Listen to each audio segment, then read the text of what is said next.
Assalamualaikum warahmatullahi wabarakatuh. Anak-anakku yang saya cintai dan saya banggakan, selamat bertemu kembali dalam mata pelajaran pendidikan agama Islam. Sebelum kita melanjutkan materi pendidikan agama Islam, mari kita terlebih dahulu berdoa kepada Allah. Mudah-mudahan apa yang kita sampaikan, apa yang Bapak sampaikan pada pagi ini bermanfaat dan kita selalu terhindar dari berbagai macam hal yang tidak kita inginkan dan kita selalu ada dalam lindungannya Allah.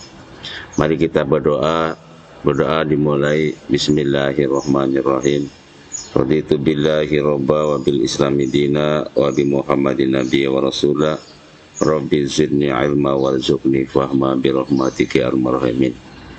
Nah, aku sekalian, semoga kalian dalam keadaan sehat walafiat dan selalu menjaga protokol kesehatan yang dijalankan oleh pemerintah agar kita terhindar dari yang disebut dengan COVID-19.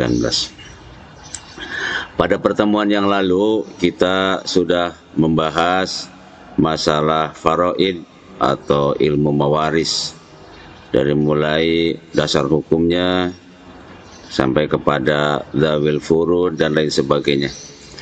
Maka pada pertemuan pagi ini kita akan membahas cara menghitung harta warisan.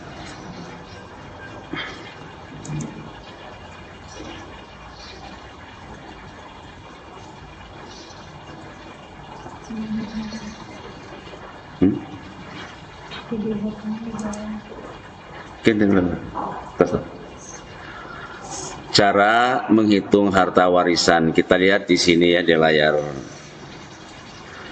Jadi sebelum menghitung harta warisan, saya bisa menyebutnya dengan harta pusaka. Bukan harta pusaka, bukan berarti keris ya, tapi harta peninggalan si mayit atau harta warisan disebut juga dengan harta pusaka. Maka terlebih dahulu tentukan siapa yang tergolong dzawil furud dan siapa yang tergolong ahli waris asobah. Kalian masih ingat siapa dzawil furud dan siapa asobah? Atau pengertian dzawil furud dan asobah? Masih ingat kan? Ya, dzawil furud yaitu ahli waris yang mendapat bagian sudah ditentukan. Sedangkan asobah ahli waris yang mendapat bagian belum ditentukan, yaitu mendapat sisa setelah diambil oleh dzawil furud. Sehingga yang namanya asobah bisa mendapat banyak, bisa mendapat sedikit, bagaimana jumlah dzawil furudnya. Nah, selain harus mengetahui dzawil furud dan asobah, juga kita harus menyelesaikan dulu beberapa hal yang berkaitan dengan yang meninggal atau dengan mayit. Karena harta warisan atau harta peninggalan yang meninggal itu tidak boleh dibagikan kepada ahli waris apabila belum menyelesaikan yang 4 hal, yaitu utang. Utangnya berapa? Itu harus dibayar dulu. Makanya biasanya kalau akan menguburkan jenazah sering ada yang dari keluarga si mayit menyatakan bahwa ini bapak yang mayit sudah tidak punya utang. Apabila ada utang maka yang bertanggung jawab keluarganya, sehingga yang meninggal tidak punya utang. Makanya apabila ada peninggalannya itu bayarkan dulu utang si mayit. Yang kedua, selesaikan dulu biaya pengurusan jenazah, termasuk di dalamnya yaitu masalah biaya pengobatan. Apabila dia sakit di rumah sakit, biayanya berapa, nanti diambilkan dari harta peninggalan apabila memang belum terbayarkan. Yang ketiga, bayar dulu zakat. Dan yang keempat, selesaikan dulu wasiat. Dan wasiat ini tidak boleh melebihi 1/3 dari harta warisan. Oke, kalau ini sudah 4 selesai semua, maka boleh harta warisan dibagikan. Nah, sekarang kita lihat contoh menghitung harta pusaka.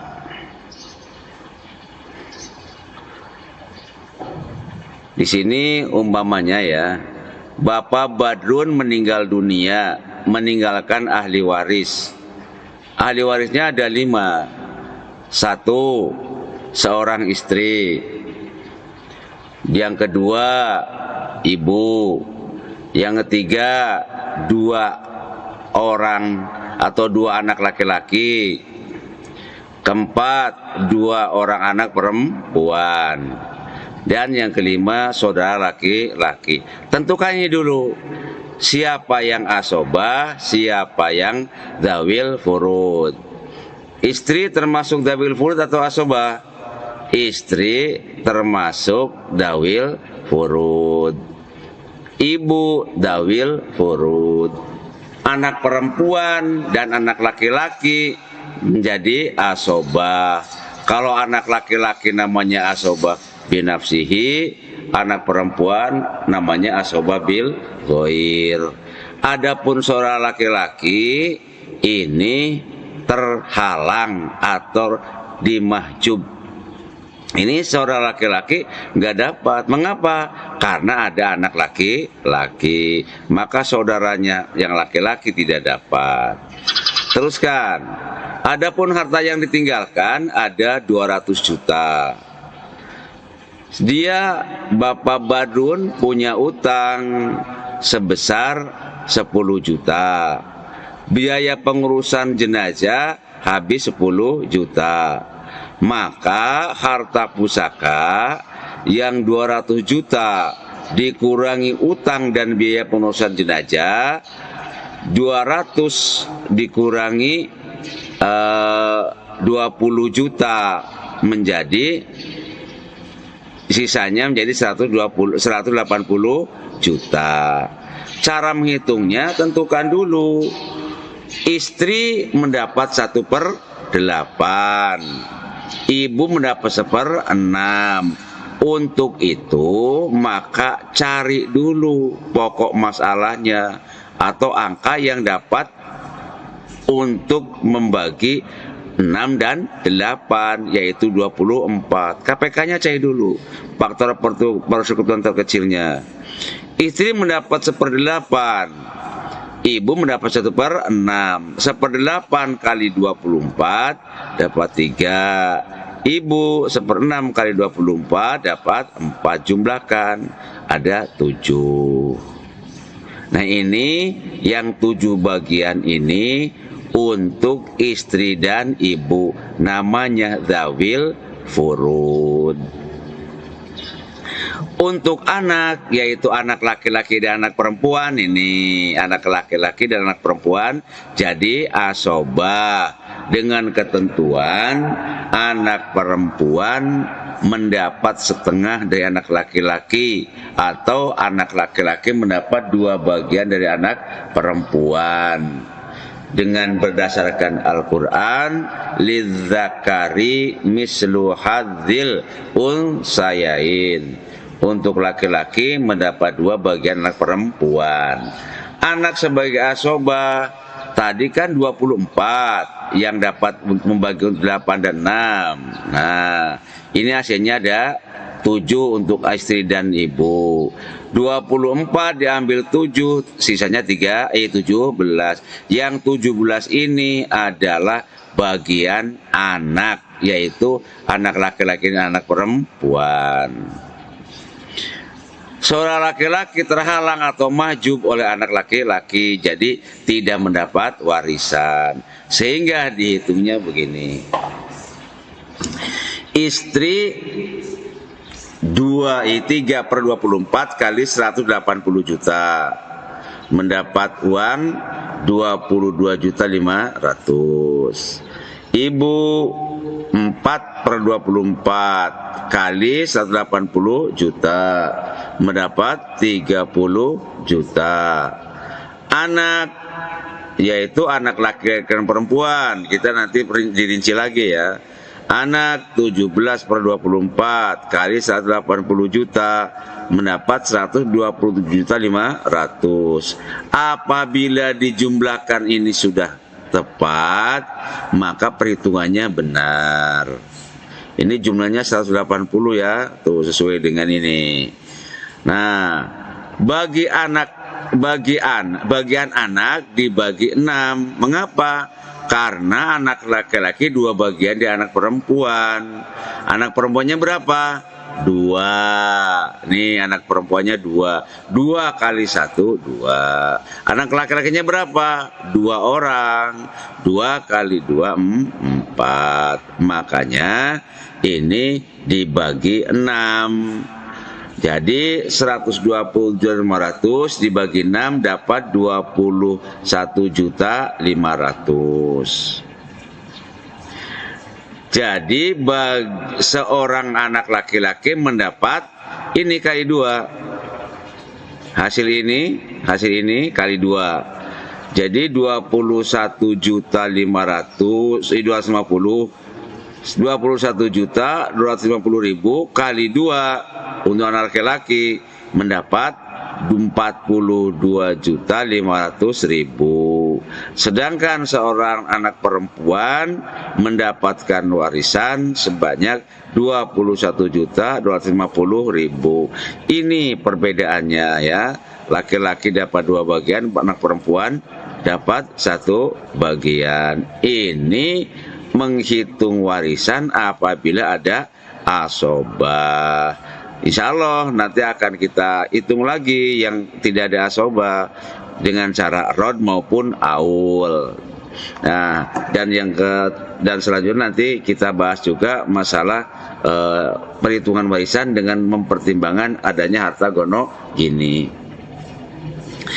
Ini cara menghitung warisan apabila ada asobah. Jadi harus ketahui dulu siapa yang menjadi asobah, siapa yang menjadi dawil furud, dan tentukan berapa bagian masing-masing untuk menentukan ibu, istri, dan sebagainya yang mendapat bagian-bagian. Kita lihat dalam tabel tabel untuk pembagian waris, yaitu furudul muqaddarahnya. Lihat. Nah, ini saja dulu nih, silakan oleh kalian dipahami. Dan ini ada latihan soal nih. Silakan oleh kalian dikerjakan ya, dan saya harapkan paling lambat hari ini sudah masuk ke saya, karena yang kemarin sudah lama belum pada masuk ini tugasnya. Kita lihat ini latihan soalnya. Nanti silakan oleh kalian selesaikan ya. Saya tunggu ya, mudah-mudahan nanti semalam bisa saya periksa ini.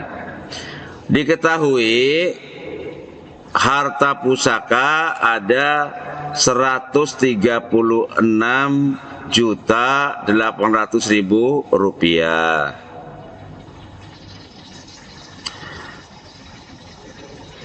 Ahli warisnya terdiri dari seorang istri, 3 anak laki-laki, 2 anak perempuan, seorang cucu perempuan, seorang cucu laki-laki dari anak laki-laki, seorang cucu laki-laki dari anak laki-laki, dan yang kelima 2 cucu perempuan dari anak perempuan.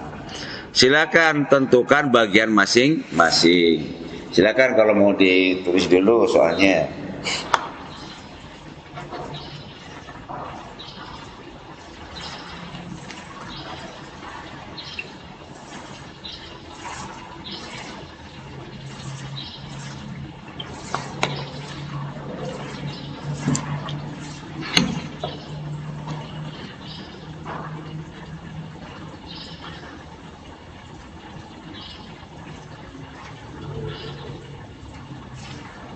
caranya mengacu dengan yang ini, yang atas ya caranya. Mengacunya kepada sini. Bagian istri berapa, anak laki-laki, anak perempuan, bagiannya berapa, seorang cucu laki-laki dapat atau tidak, dua cucu perempuan dari anak perempuan dapat apa tidak. Kita lihat dalam tabel furudul muqaddarah.